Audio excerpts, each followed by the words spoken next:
guys, so I forgot to put a trigger warning in this episode, so just popping in at the start with it. So, trigger warning for obviously the standard murder.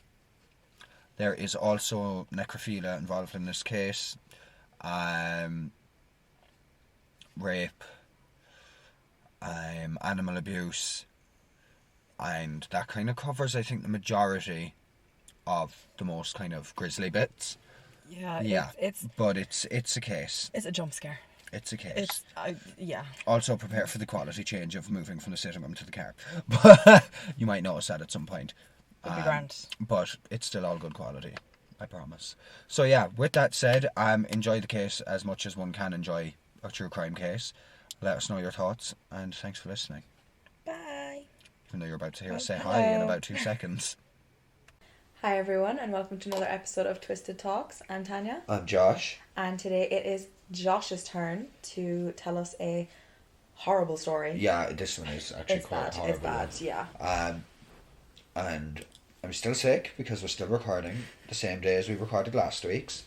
So we've both still been poisoned.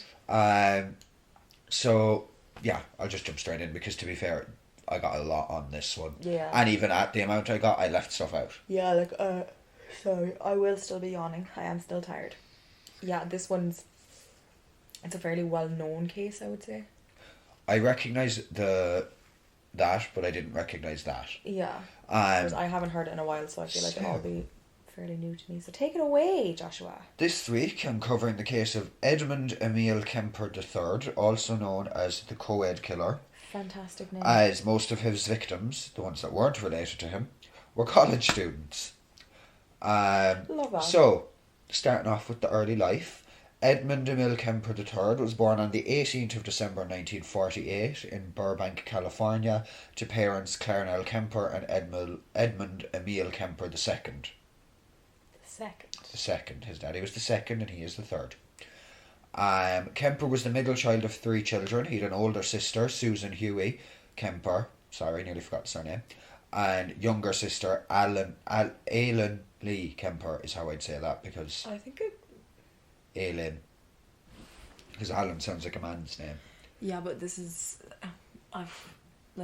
Ashley can be a girl's name. Yeah, but Ashley Courtney sounds both male and female. Courtney can be I've a never boy's heard of name. Alan as a woman's name. Courtney can be a boy's name. Courtney was originally a boy's name, actually. I'm pretty sure it's Aileen, though, because I've heard that name before, but not necessarily in regards to this case, but I've heard the name Aileen before. I would say it's like Aileen. Oh, yeah. You know, yeah. But it's a Lynn. Right, continue. Proceed. Anyway, Kemper's father had fought in World War II and later tested nuclear weapons in the Pacific Proving Grounds. Lovely. Before eventually returning to California and working as an electrician. Now, Kemper's childhood was turbulent to say the least. His mother was an alcoholic and it is said that she potentially had borderline personality disorder. Same. Mood. But we ain't like this bitch. Okay. Okay, interesting. Clarnell's behaviour was so erratic that Kemper's father once said, and this is a quote, "Suicide missions in wartime and the later atomic bomb testings were nothing compared to living with Clarnell." Oh my god. Now, Clarnell regularly criticised Kemper's father for his, quote, menial job, unquote, as an electrician. She also refused to coddle Kemper as she feared it would turn him gay. So, that's also... Yeah, because that's how it works. That's how it works, yeah. By the age of 4, Kemper was already a head taller than the others his age. Oh my Yeah, god, 'cause he's a tall kid. Oh yeah, because even as an adult he's like 6'9". I didn't know he was that tall. Yeah, he's the giant. Jesus Christ. But Kemper started to develop dark fantasies at a very young age. Standard procedure with serial killers, I guess. Don't they always? He began to decapitate his sister's dolls. Now, I don't really think that's... I mean, who among us hasn't stuck a Barbie in the microwave? Do you know, like, I feel like everyone's joke. done something stupid to a doll at some stage. Or, do you know, a brother bullying their sister when they're younger and breaking dolls. So, like, okay, that to me wasn't a major thing. But the later comment, Kemper later said, "I remember there was actually a sexual thrill. You hear that little pop and pull their heads off and hold them up by the hair, whipping their heads off their bodies sitting there. That'd get me off." And he was how old? I don't know what age he was at, but at a young age anyway, obviously. Okay, that's concerning. Kemper would also, wait for this, it's almost foretelling. Kemper would also force his sister to play games, and these were not normal childhood games. It was disturbing things like electric chair and gas chamber. He would have his sisters blindfold him and lead him to a chair where he would pretend to writhe around in pain until he died. What the fuck? Yeah. So, what the fuck? You know, he had 2 near-death experiences during his childhood. His older sister Susan once tried to push him out in front of an oncoming train. And another time she successfully pushed him into a swimming pool and he came close to drowning. Was Susan... Is she okay? Is it genetics? I was going to say, was Susan psychic or something? Psychic Susan. Sorry, okay. But also... Yeah. Your kids aren't okay, lads. The kids aren't alright. Now, I know, like, you all have the odd moment where, like, you know, when you're younger and you're fighting with your siblings and you might push them, or you might push them off maybe the fucking monkey bars, not attempt to push them out in front of an oncoming train. Anthony nearly strangled me once when we were kids. But in fairness, he was riddled in ADHD. Yeah, do you know, like... Riddled in it. There's always things like that, but, like, you know, stuff like that gets stopped. Yeah. Like, if you're successfully pushed out, stepped in and said, Anthony, you can't choke your sister. But, like, if it's in terms of, like, he didn't try to push you out in front of a train, because once you're out in front of that train, they can't be like, Anthony, you can't push your sister out in front of a train. Yeah. But, like, how do you even, like, discipline your child for that? But, like, I don't know, how do you go about it? Like, how do you even I don't know. But anyway, so that was his 2 near-death experiences when he was younger. Kemper once stalked his 2nd grade teacher while carrying a bayonet that belonged to his father. So, for anyone that doesn't know, a bayonet is like a knife that basically attaches to a gun. It's a rifle with a knife on it. Yeah, but the bayonet is the name of only the knife part. Yeah. Also, he just had... Okay. So he only had the knife part. Sweet Jesus. And then Kemper's sister Susan obviously teased him, you know, mocking him, saying, ooh, kissing the teacher, you know, like trying to wind him up. After pushed him out in front of a train. And his response was, if I kiss her, I'd have to kill her first. Ew. He was in 2nd grade?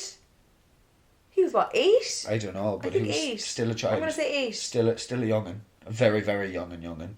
But anyway, at 10 years of age, Kemper's disturbing behaviour escalated to violence, and after his father left the family in 1957, he buried their family cat alive. Excuse me. After it had died, he dug it back up, decapitated it, and mounted the head on a spike. Excuse me. So that's I'm actually going to edit in a trigger warning about a few things beforehand because I forgot to do that.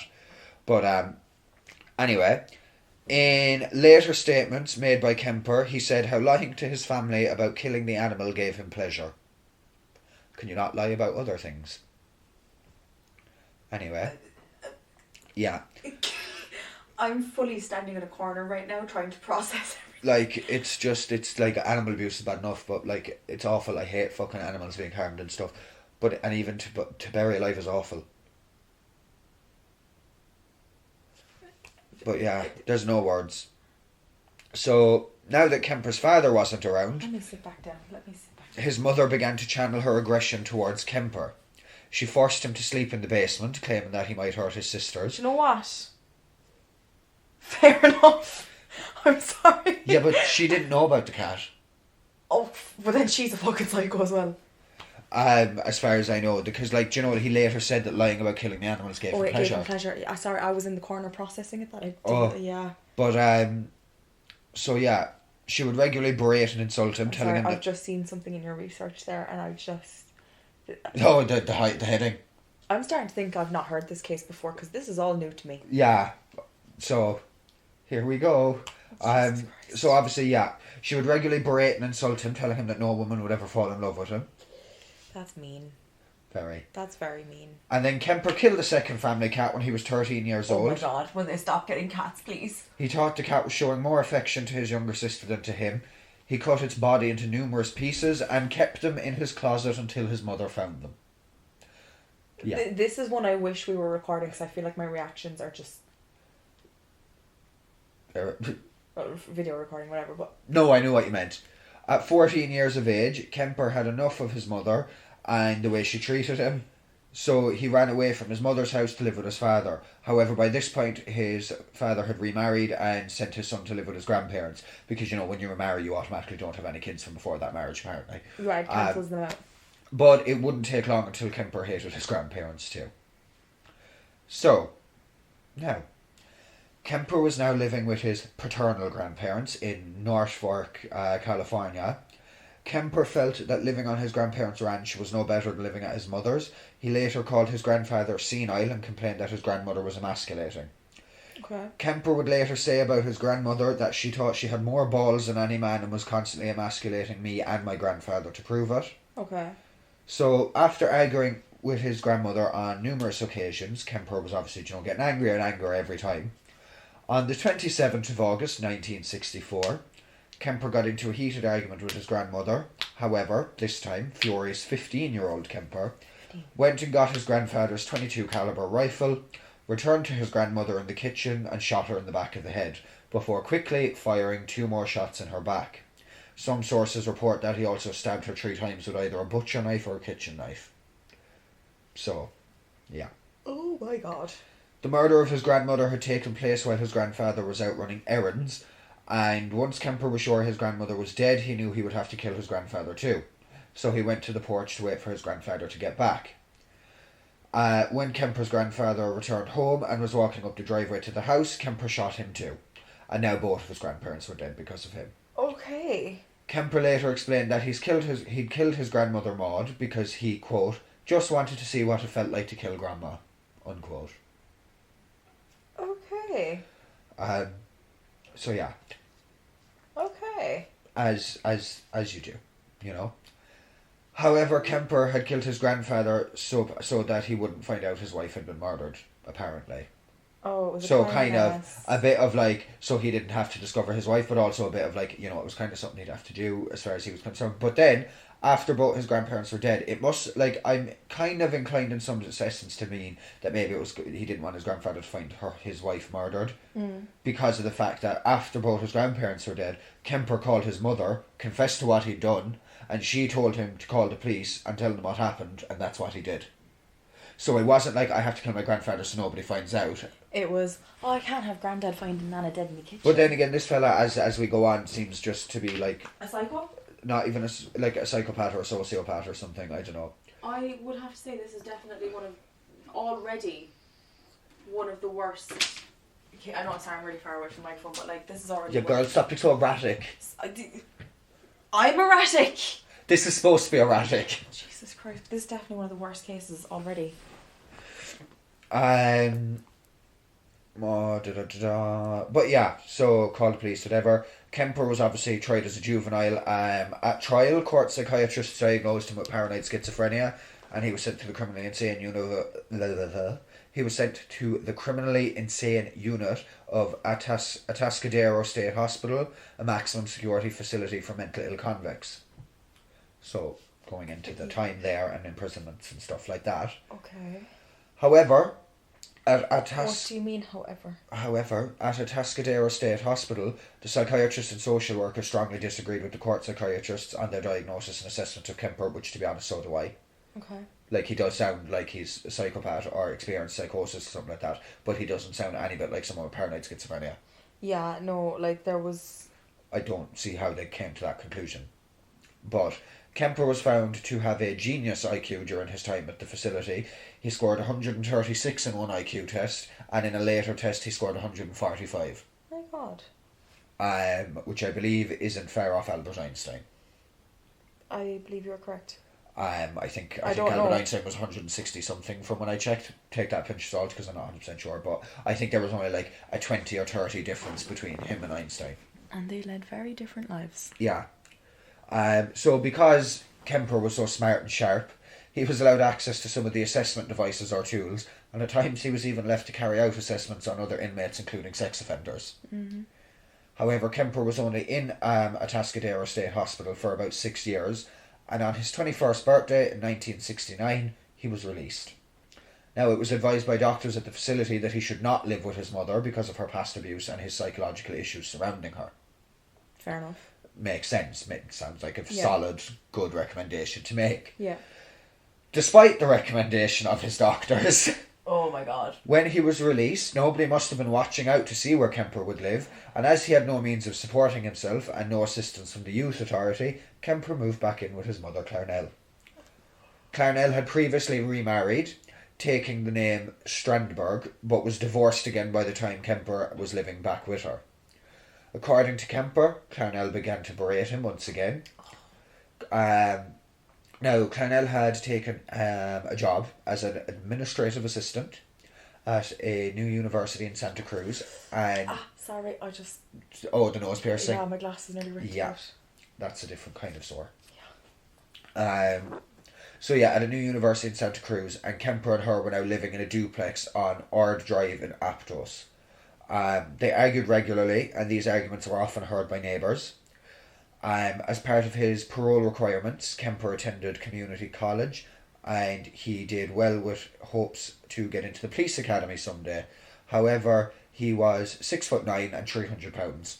So his height and weight was apparently an issue, and being so tall and thus heavy disqualified him from joining the police. So his dream of being a state trooper was now off the table. Okay, because I know there's like... I feel like that might be different now compared to back but then. I'm sure... But like, how are you supposed to like... You definitely wouldn't be able to do undercover like, work. I'm sure we went to school with a girl, I'm not going to say her name obviously, but I don't know if she is a guard now, but I know she always wanted to be one, and her biggest concern was that like she was quite short. I know someone as well. Yeah, same concern. And she was, I think, just under the height requirement or something, like literally just under. But I think, like, I'm nearly sure she still got in. Yeah. Maybe they've changed things though. Maybe. Because I know obviously her height and stuff could also be safety concerns on the job. Yeah. But look at that big long lanky motherfucker. Yeah, and like obviously he was like 300 pounds at 6'9". He must have like, that doesn't sound like he was heavy or anything, but it sounds like he wouldn't have been skinny. Yeah, especially for his height. Yeah. So then Kemper, obviously he had several different jobs until he finally ended up working with the California Highway Department. So I suppose closest thing to being some sort of cop. Yeah. You know? Some kind of authority. So like a road cop, I guess. Yeah. And once he'd saved up enough money, he moved out of his mother's home to Alameda, where he shared an apartment with a friend. However, Kemper did often have financial troubles and sometimes ended up living back home with Clarnell. So, not always, but back and forth a bit is what I gathered from the resources that I had. Kemper bought a motorcycle, but he actually got into two separate accidents, one of which some sources say paid out a settlement of $15,000. So, using money out of the settlement, he purchased a yellow Ford Galaxy and began to cruise the area. He's cruising. So during his cruises, Kemper noticed that a lot of young women hitchhiked in the area. At the time, this was obviously, at the time it was a very popular way, especially for students to travel. So Kemper said himself in later interviews that he looked them over and thought about things he could do to them. Yeah. He began to gather things such as plastic bags, knives, a blanket and handcuffs, keeping all these items in the boot or trunk of his car. So Kemper now only had to wait for an opportunity because he had everything he needed. He was prepared. Yeah. So going by his own estimation, he picked up around 150 hitchhikers who he could have chosen for his plans until finally he felt homicidal sexual urges that he named Little Zapples. Sorry, what? Little Zapples? Little Zapples. Little Zapples. And he acted. Love that. So, in an 11-month period between May of 1972 and April of 1973, Kemper murdered 8 women. 5 college students, 1 high school student, his own mother, and her best friend. Oh my god. I don't know why I was so taken aback by him killing Clarnell, to be honest. I know, but I think it says good things about us. Yeah. That was still taken back. But, so it was also during this time that Kemper had a psychiatric follow-up, and he prepared himself to trick his psychiatrists into thinking he was rehabilitated and quote-unquote cured. Never a good sign. The day after committing his 3rd murder, he actually stood before a panel of psychiatrists for the follow-up, required as part of the parole. Kemper had done well in school, had tried finding a job, and as far as anyone could tell, he had stayed out of trouble. He knew exactly what the board wanted to hear, and he put on his best act. I suppose that's the whole high IQ thing as well. Yeah, he knows how to manipulate, and like he was so smart that he was able to handle assessment stuff at his time when he was younger. So the first doctor that spoke to him saw no reason to consider him a danger. The second doctor even used the words normal and safe, and both doctors recommended that Kemper's juvenile records be sealed as a way of further helping him become a better citizen, and I guess, that would make him more easily employed, more employment opportunities, so on and so forth. Once again, Kemper had outsmarted who he needed to, and no doubt this was likely a big ego boost for him. Yep. So that's kind of, anyway, then getting into the actual murders.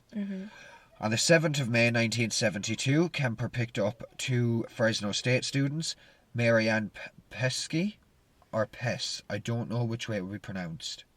I would say Pess or Pesh? No, yeah, but anyway, who was 18, and Anita Luchesa, that's how I'm assuming it's pronounced, I would say so. also 18, near Berkeley, California. Now, Kemper brought the 2 girls to a wooded area nearby with the intent to rape them, but he panicked. He stabbed and choked them both until they were dead. He then put both bodies into the trunk of his car and began to drive to his house in Alameda. So, during the drive to his home, he was stopped by a police officer as he had a broken taillight. Well, he had 2 dead bodies in the boot. Jesus Christ. But the officer did not search the car. And I was like, why do things like this seem to happen so much with serial killers? Honestly. Getting stopped for something, that's probably minor, but it turns out but they have a body or more than one body in the car. Like, obviously, okay, the car wasn't going to get searched over a broken taillight. Yeah. But it's a shame that there wasn't probable cause or some reason to search the car so that Kemper would have been, put to a stop before killing anyone else. Yeah. Now, once Kemper arrived home with the bodies, he raped them before dismembering them, placing the body parts into plastic bags, and then disposed of them. Yeah. I have no words. And I'm like, When neither of the girls made it to where they were going, it wasn't long until their families reported them as missing. However, it wouldn't be until the 15th of August that year that their fates would be known. So, bear in mind, that was May. Oh my God. That it happened. And in the 15th of August is when news would be heard. So it was on that day, the 15th of August, that a female head was found in the woods near Santa Cruz and would later be identified as the head of Mary Ann Pesh. Now, Anita Luchesa's remains were never found. But obviously they were together, so they're... Yeah. But it could have been a case of animal predation or... and then as well, sure, obviously, he gets caught later on, so it all comes out anyway. Yeah. So that's how we know. But I'm not 100% sure how to pronounce this person's name. I'm going to do my best. So on the 14th of September 1972, Kemper picked up another hitchhiker. This time it was Aiko Ku. She was 15 years old and had missed her bus to dance class. I would say Aiko. I'm just going to stick with what I'm saying, because even if I correct it, I'm going to still say it. Yeah. Kemper was supposedly surprised she was only 15. He must have thought that she looked older, but he was still determined to carry out his plan. He's like, well, I've got you now, so... Basically. Kemper pulled out a gun just to show that he had one. Yeah. And understandably, Aiko was freaking out, obviously scared. Kemper then put the gun away, which he claimed had more effect on her than pulling it out in the first place. Because she knew it was there. So she knew it was there, I suppose. Yeah, exactly. Now, Kemper got out of the car unintentionally locking himself out of it, potentially giving Aiko an advantage, but she was too scared to pick up the gun that was still in the car. And unfortunately, Kemper managed to persuade her to unlock the car for him to get back in. Oh. He then choked her unconscious before raping her. He then strangled her until she was dead and put her body in the trunk of his car.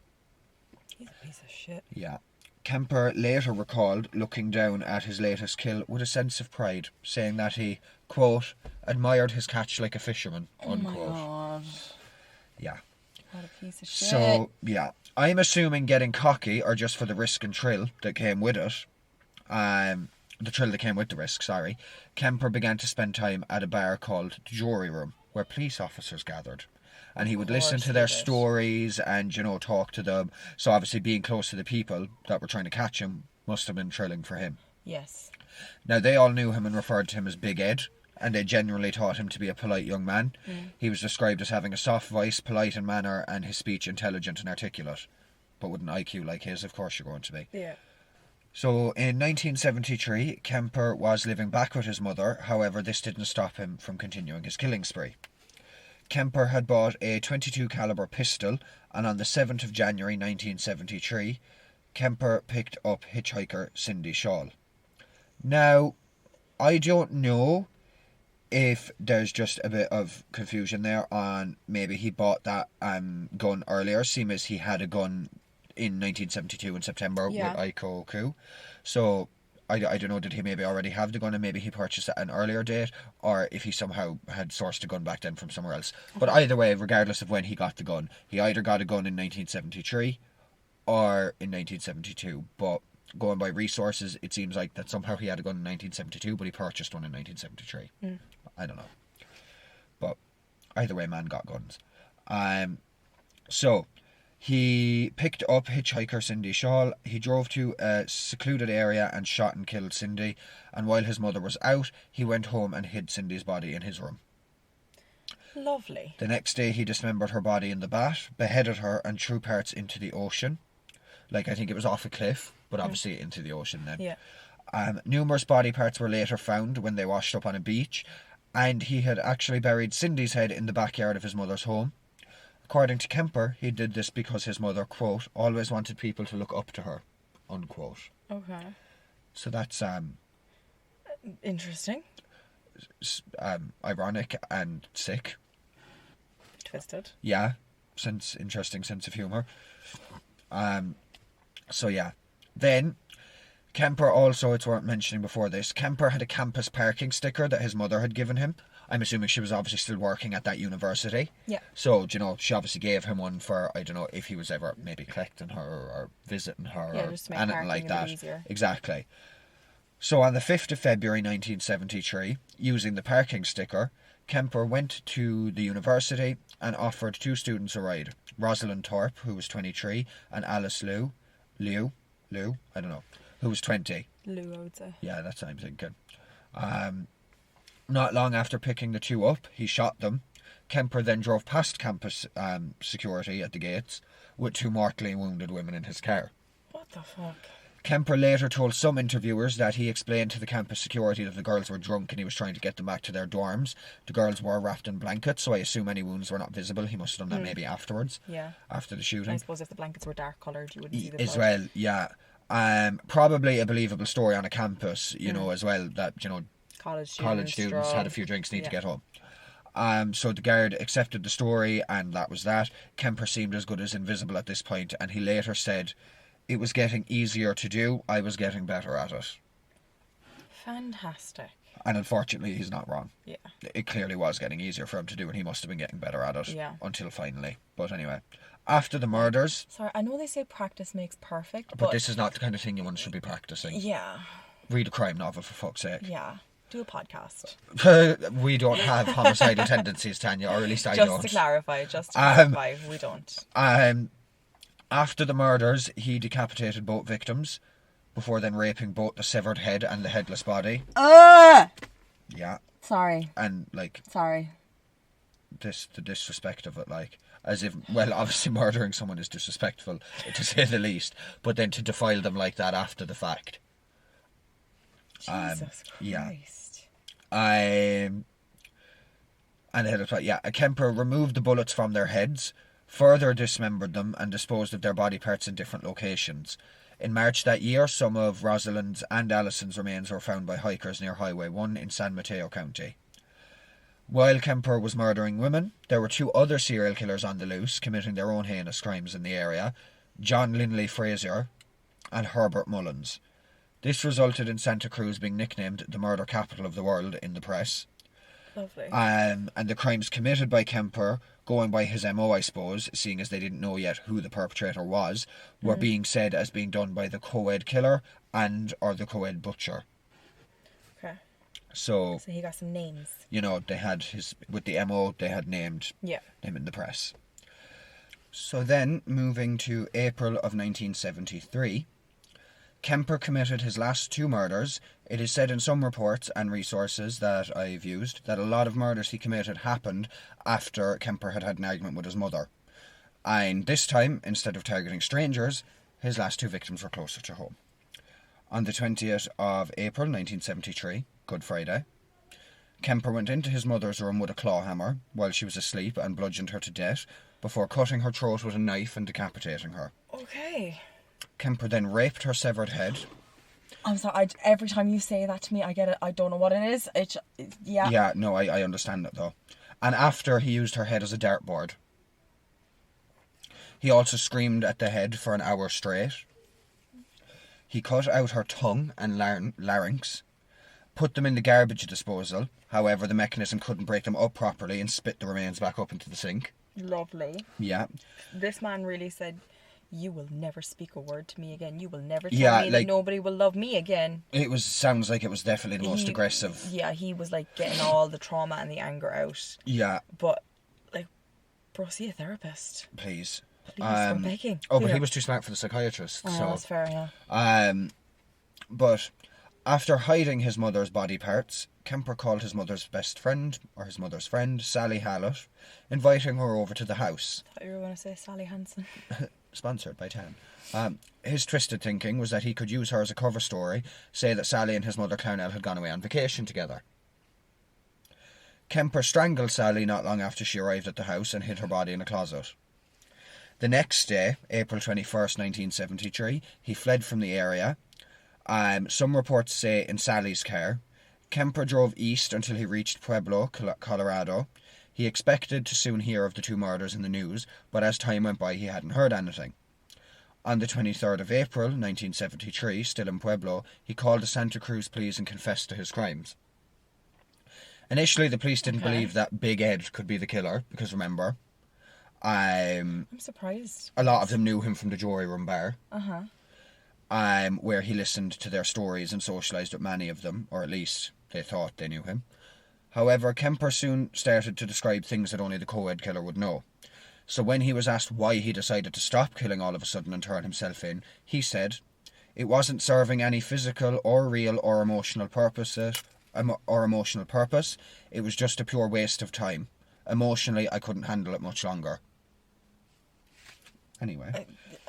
He then continued, "Toward the end there, I started feeling the folly of the whole damn thing, the foolishness.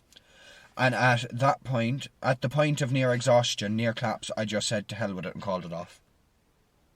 Very nonchalant, isn't it? I'm flabbergasted. I feel like I've been flabbergasted a lot this week. Yeah. But that bites the biscuit. Like, even, yeah, it's just, yeah, there's just so much in this. So, obviously Kemper was arrested, and on the 7th of May 1973 he was indicted on 8 counts of first-degree murder, because obviously, remember, he's killed 10 people, but he was already dealt with the situation with the grandparents, so obviously he was charged with that previously, dealt with that, so now it's 8 since. Attorney Jim Jackson, the chief public defender of Santa Cruz County, was Kemper's defence attorney. He put forward a not guilty by reason of insanity plea. Due to Kemper's detailed confessions, it would have been next to impossible to plead anything other than insanity. And even an insanity plea was difficult to fight, because even with an insanity plea, it was difficult to fight the case against Kemper, as he'd been so articulate and clear about the ways he had planned and prepared for the murders. However, back when he was institutionalised after murdering his grandparents, he had been diagnosed then as psychotic, and even though the records had declared him safe, he clearly had not been cured. Yeah. And because of that, there was some hope that an insanity plea could work. Okay. So while waiting for trial to commence, Kemper actually attempted to commit suicide twice by slitting his wrists. Both attempts were unsuccessful, and the trial began on the 23rd of October 1973. 3 prosecution psychiatrists found him to be sane. Dr. Joel Fort looked at Kemper's juvenile records to examine the psychotic diagnosis he'd been given in the past. Fort interviewed Kemper at length, and under truth serum, which refers to using any psychoactive drug in an effort to get information. Okay, right. Fort then told the court that Kemper had likely engaged in acts of cannibalism. Fort said that Kemper apparently cooked and ate parts of the girl's flesh after dismembering them. Dr. Fort decided that Kemper knew what he was doing in each incident, was thrilled by the bad reputation of being a mass murderer, or serial killer, and that he was entirely aware it was wrong. Therefore, Fort found him to be sane. Now, in terms of sanity, I do believe he was sane. He knew it was. He knew what he was doing. He knew it was what he was doing was wrong, and everything he did was planned or premeditated. Yeah. So, what the fuck was I trying to say there? Oh yeah, I do obviously think that he has issues, to say the least, but I don't think he was clinically insane.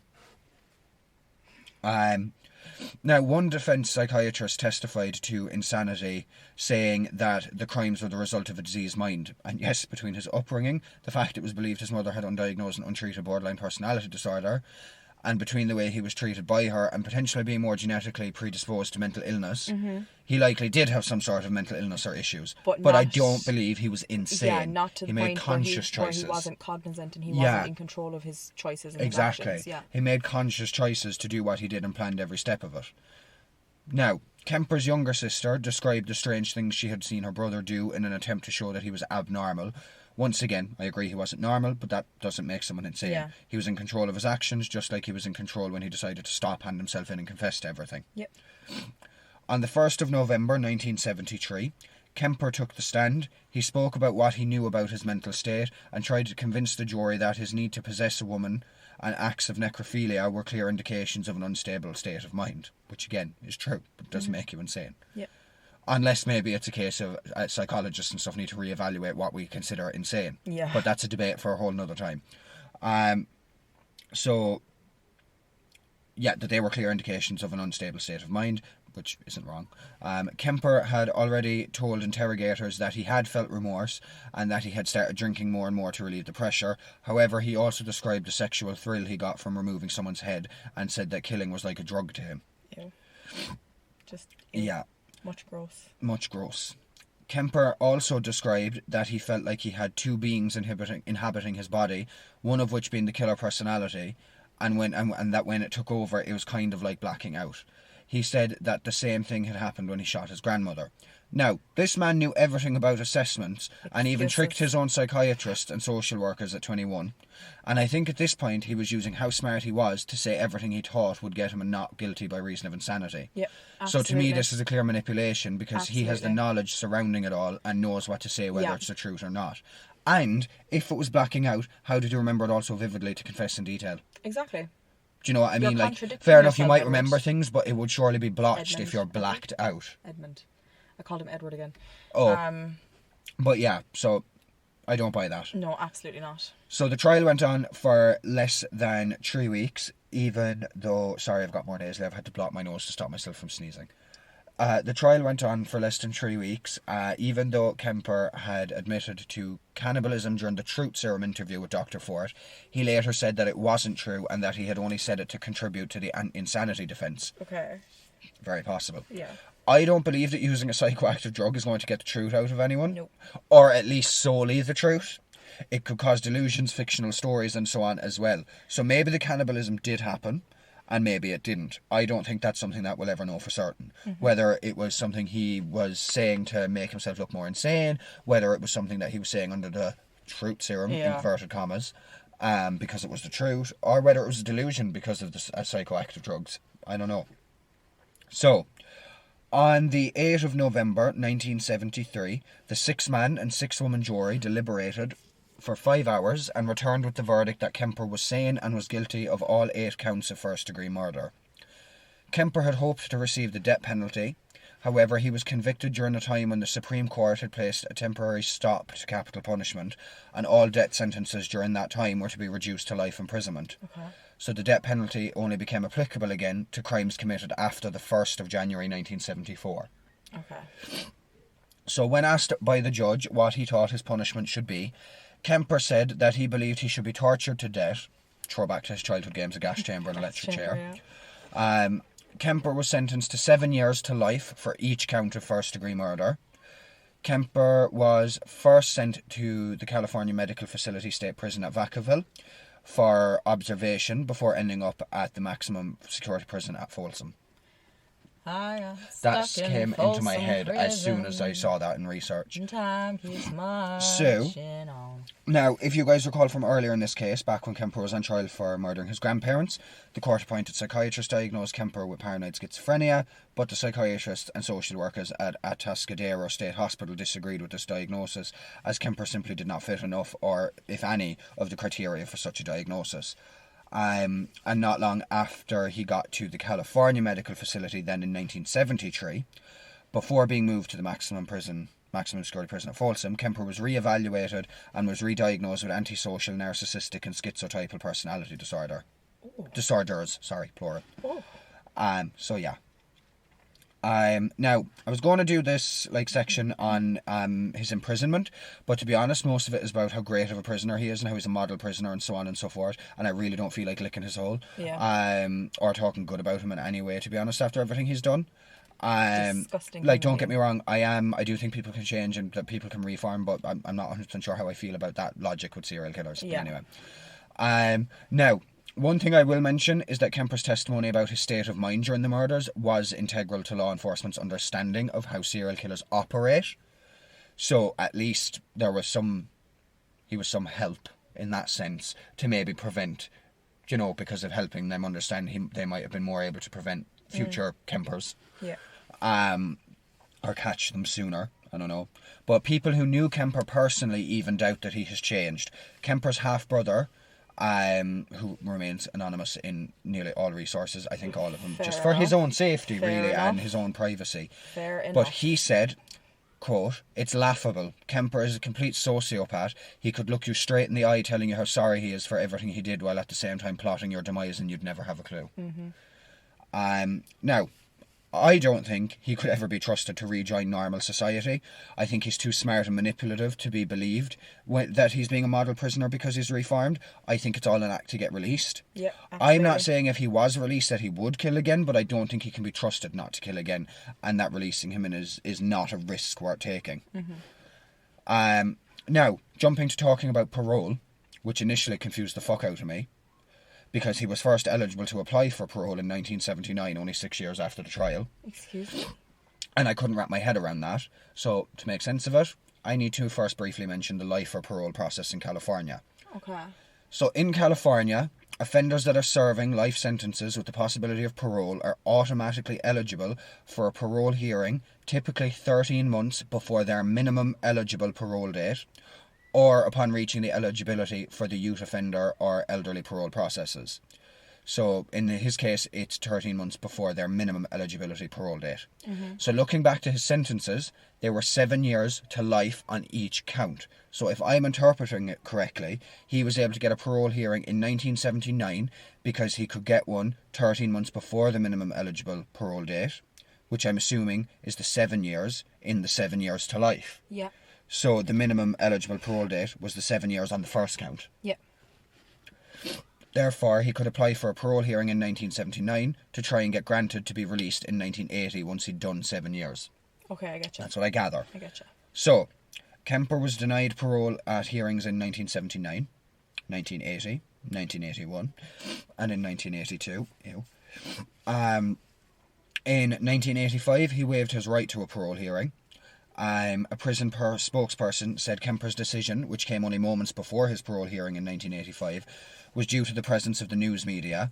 Spokesman Joe McGrath said he felt he could not adequately state his case in front of the press. But anyway, in a 1988 parole hearing, he was denied parole again. During this hearing, Kemper had said, "I think I could handle a parole, but I believe wholeheartedly that society is not ready in any shape or form for me, and I can't fault them for that," unquote. Now, is that a genuine, or is that manipulation? Feel sorry for me? Society I just is not don't. Ready for me. I just don't know what to make of that. I find it hard to comprehend someone going from serial killer to, I'm worried about society being ready for me, and I don't blame them for that. You weren't worried about society when you were brutally murdering people, sir. No, not a bit, not a tap. Now, so nearly done now, actually, just in the nick of time. I kind of sped up a bit a while ago because I was thinking shit. So yeah. He apparently declined to appear before a parole board in 1991, 1994 and 1997, parole was denied in each of those years, because I believe the parole, I'm pretty sure because you're legally entitled to it, it has to go ahead whether you attend or not. So just because he declined to appear, there was still a verdict, which was obviously being denied. In 2002, Kemper waived his right to a parole hearing and agreed not to look for parole again until at least 2007. At Kemper's 2007 parole hearing, his attorney argued that he should be released as he had been a model prisoner for 30 years and never been written up.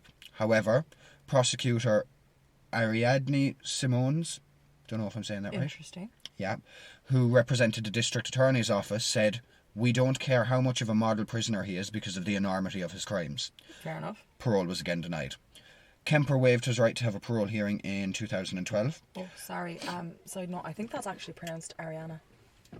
With a D? Yeah, it's. We'll have to look into that I've seen it afterwards. spelled that way. But anyway, potentially Ariana Simmons, or Simons, one or the other. But anyway, so yeah, parole was again denied that year in 2007. He waived his right to a parole hearing in 2012, and then the most recent parole hearing was in 2007, and parole was denied. It is suspected, not confirmed, but suspected that his next parole hearing will be in 2024. He's still alive? Yep. How old is he? I can't remember what he is now, but let me double check. Edmund Kemper. Good thing you looked it up, because I would have looked up Edward. He's 74. So yeah. This might sound like a horrible thing to say, but would the man not hurry up and die? It's not really. But yeah, so that is the story of Edmund Emil Kemper III. And I hope he never gets parole, because I don't think he can be trusted outside the walls of a prison. Century. So yeah, I'm taken up by all your surprises that this isn't the case you thought it was. I've definitely heard bits of it, but I must never have actually... The full scale of it. But with that said, yeah, so he's crazy. I hope he doesn't get parole next year, if parole is next year. Surely not. I don't think so. But anywho, with that is 45 minutes, and when I add the outro, it's going to be a bit longer. So once again, that was thanks for listening, guys. That was interesting. We made it through. And yeah. Stay safe. I'm still flabbergasted. And have a good week, I guess. And don't be a dick. Don't be like Edmund. Yeah, don't be an Edmund. I got his name right that time. Don't be an Edmund. Please, God, don't be an Edmund. But anyway, love, light. Thank you once again to all of you that are listening. And remember, don't be a dick. Don't be a dick. Bye. Ciao.